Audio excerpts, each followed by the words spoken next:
Nginibingelele ingane zakwethu kuzo zonke indawo la kuzohamba kufinyelele khona lo mbukiso. Uma ngabe uqala ukuba nathi ungakhohlwa kucindezela subscribe button kanye nebell notification.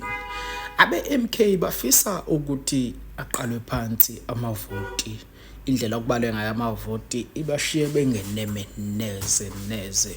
And baveze ukuthi kukhona i-information asebeyitholile ukuthi abaka-IEC okuyibona abaphethe uhlelo lwango 2024 benze kanjani ukukhwabanisa noma ungenzi kahle ngendaba odaba lwamavoti.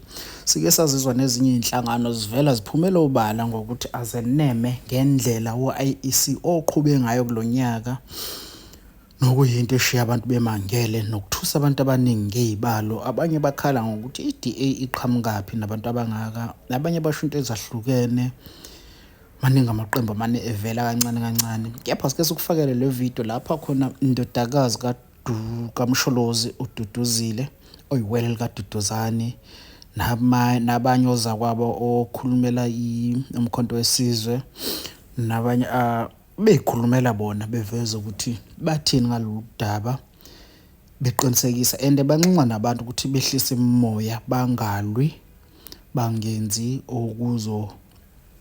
okuzoba udlame, kepha nje balinde kukhulume uMsholozi ngoba kulindele ukuthi uMsholozi akhulume, athule inkulumo.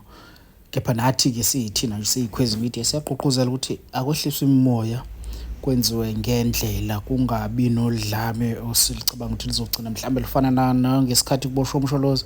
Sicela nje abantu behlise imimoya, sike sihambe izinto ngokomthetho, asike silalele nje ukuthi bayiphawulele bathini izwe. Off the back of i-announcement lesiyenzile namhlanje yokuthi siyawa reject ama results awe-IEC, sithi ningalwi.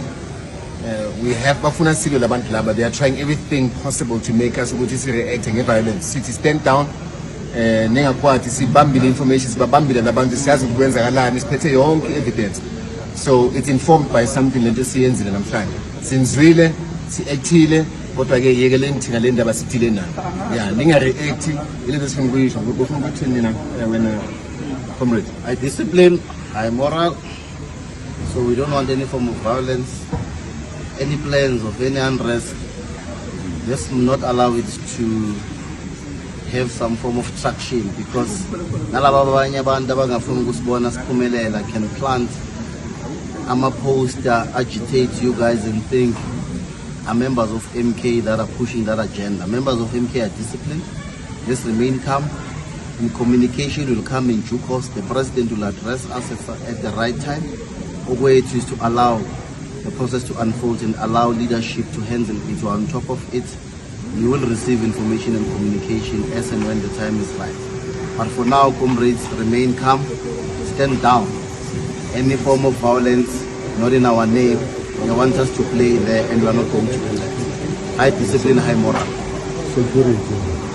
President Zuma is going to address us, and that's the only command that we will adhere to. Yeah, and I think it's important to also note that today is the 1st of June, 1 a.m. So it's literally an hour after the interview that you have seen live by the leadership. So it is a legitimate video, it is real, it is current, it is today. So no one must ever say that this video was created any other time. Yep. Amandla.